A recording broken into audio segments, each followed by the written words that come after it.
Sajdada duo qilish haqida. Ko'pchilik sajdada duo qilish mumkinligi haqida bilishmaydi. Xo'sh, sajdada duo qilish qanday bo'ladi? Abu Hurayra roziyallohu anhu dan rivoyat qilinadi. Nabiy sallallohu alayhi va sallam bandaning Robbisiga eng yaqin payti u sajda qilganidadir. Bas, duoni ko'paytiringlar dedilar. Namoz bandaning o'z Robbisi bilan yakkama-yakka munojotidir.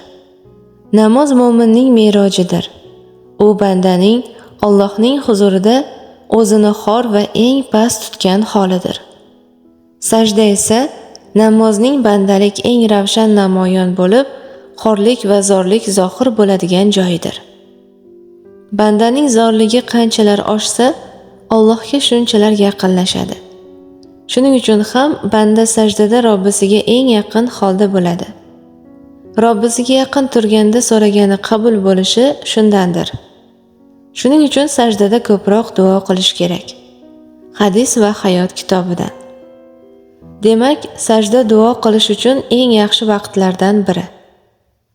Bu duo qilish tungi namozlar, tahajjud va nafl namozlarga tegishlidir.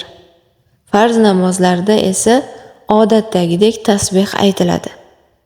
Misol uchun, tahajjud namoziga uyg'onib, sajdaga yetganingizda duo qilsangiz bo'ladi.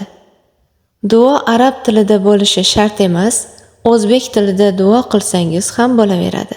Vallohu a'lam.